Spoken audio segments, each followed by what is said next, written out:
I want to welcome everyone here today. I'm here just to introduce some of the people that are here. We have Moyers Corners Fire Department here, who worked closely with Michael Husak for many years. He probably trained most of you at some point or another, I'd guess. We have our union president, Laura Collins from OXPA, our captain of CID, Jesse Welsh, our chief of police division, Matt Fisher, our chief of special enforcements, Craig Belcher, Jared Pearl, who's with the state troopers and Tunnel for Two Towers, Under Sheriff Jeff Passano, Jen Jerome, she's their public information officer for the state police, Major Simpson here, who's the major for Troop D, Sheriff Shelley, and we have Phil. I'm not Toby's. The sheriff's got to take care of Phil's last name. Mike Sikora's widow, Miss Sikora, Valerie Sor, Mayor Galimi, and I believe Mayor Galimi's the next mayor after Mayor Galimi, his child, and Ken Rozier, Mike Gentile, and Moyers Corners once again. I'm going to start off by introducing the sheriff of Onondaga County, and thank you all for coming out. And I want to thank everyone for coming. You know, we can't change history. We can't change the history of 9/11. We sure can't change the history of April 14th, 2024. But we can make history. And together, working with Tunnel for Towers, they made history when they paid off Mike Husak's mortgage. Tunnel for Towers doesn't only help first responders, they help the military as well. And with that said, I'd like to introduce Phil from Tunnels of Towers. Thank you, Sheriff. Morning, everybody. On the morning of September 11th, 2001, New York City firefighter Stephen Siller just completed his tour of duty at Squad Company 1 in Brooklyn. He was heading to play golf with his brothers when he heard of the attacks on the radio in his truck. He immediately circled back to the firehouse, called his wife Sally, said, "Tell my brothers I'll catch up with them later on, and that I love you." When Stephen arrived at the quarters of Squad Company 1, they were already dispatched and were en route to the World Trade Center. Undeterred, Stephen went into the firehouse, grabbed his turnout gear off his rack, put it in his truck, and attempted to drive to the World Trade Center to meet up with Squad 1. This was typical of so many firefighters across New York City that morning. Stephen wasn't the only firefighter that responded from off-duty. There were many others. When the first plane struck the North Tower, it was during what's traditionally the shift change hour in the New York City Fire Department.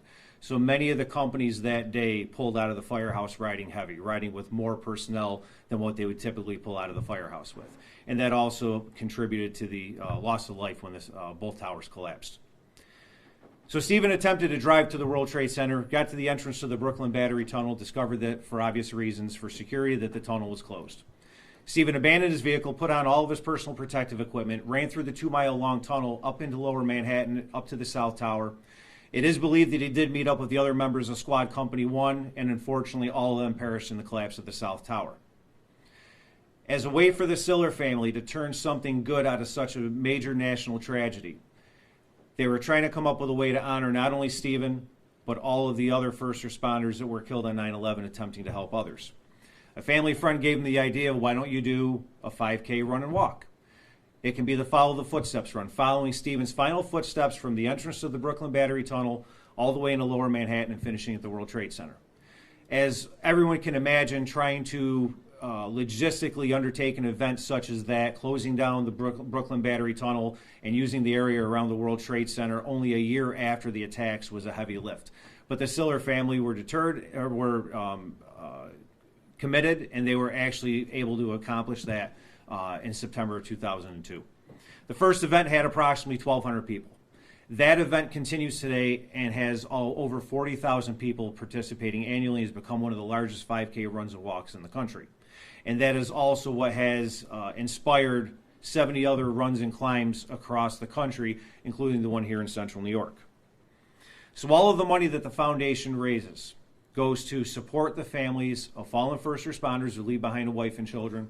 It supports Gold Star families, where that military member leaves behind a wife and children. We build smart, accessible, adaptive homes for severely disabled veterans and first responders. These homes are custom designed around the needs of what that veteran or first responder may need. If they are in a wheelchair, the doorways are extra wide to accommodate the wheelchair. There's no thresholds. The showers are rolling. The cooktops even lower down to their level so that way, even in their wheelchair, they're able to access the upper cabinets. They're able to continue to cook. Everything is voice activated. Basically, everything is thought of and put into these homes to give that veteran or first responder as much autonomy as they had prior to their injury. Our newest program is our Homeless Veteran Initiative.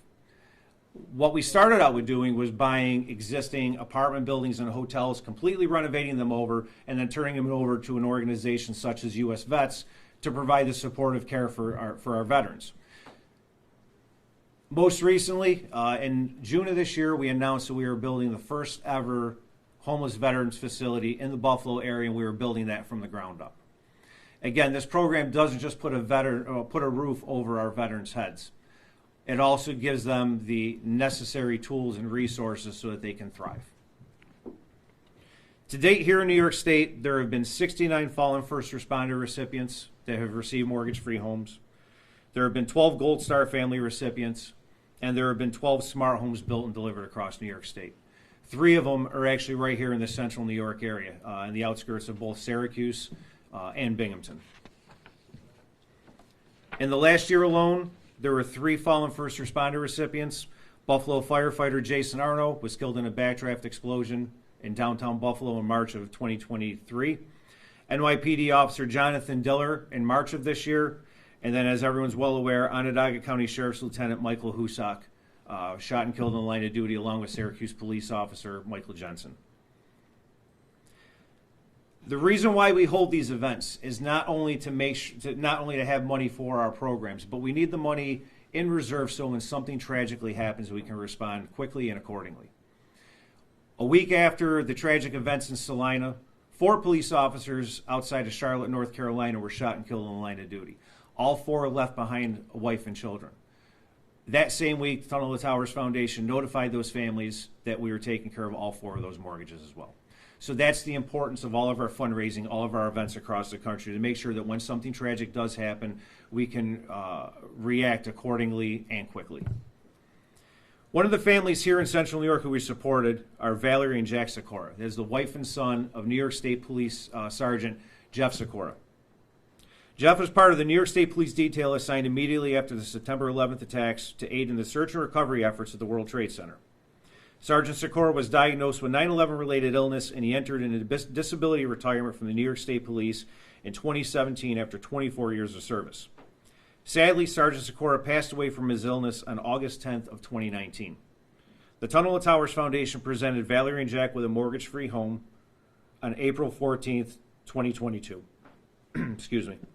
We were fortunate enough to have met Val and Jack at our event in 2022 when they both participated. And not only have they become friends, but they have both joined the Central New York team so that they can give back to make sure that other families are supported in their time of need. Val has joined our team last year, and Jack actually joined this year and is our social media director. At this time, to say a few words, I'd like to introduce Valerie Sor. Good morning. Thank you for your time today, and forgive me as I read this, but although it's been 5 years, it still takes my breath away and my emotions get the best of me. Jack and I would like to take this opportunity to thank the Siller family and the Tunnel to Towers Foundation for their generosity in giving us the stability of a mortgage-free home in honor of my husband and Jack's dad, Sergeant Station Commander Jeffrey Sikora's ultimate sacrifice. It is important, however, that the Siller family and the Tunnel to Towers Foundation and all of you know we have been afforded much more than a home. We were given a priceless gift of time. Jeff's passing was devastating. Lifting the financial burden allowed us time to grieve, time to heal, and time to figure out how to move forward as a family without him. We are forever grateful to the Siller family to be part of the Tunnel to Towers family, as well as all that each of you do and have done on a local basis to make this possible. So as Stephen Siller said, while we have time, let us do good. We do hope that you join us for the Central New York Tunnel to Towers run on August 18th. Whether you are able to donate, walk with us, or run with us, we would love to have you there and support a great cause. Thank you for your time.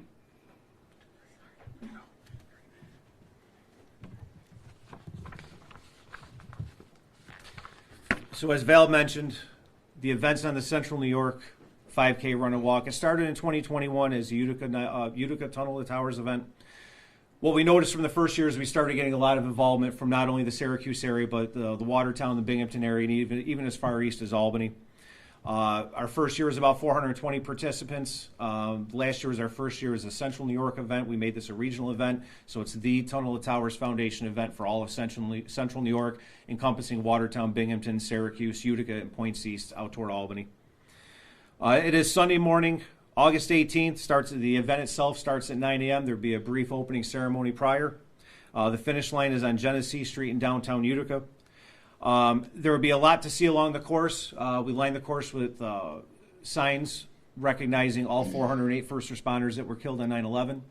We take a lot of cues from the New York City event as far as the approach to our finish line, as far as having various police, fire, and military units. We've had helicopter flyovers in the last couple of years. We're kind of hoping to bring that back.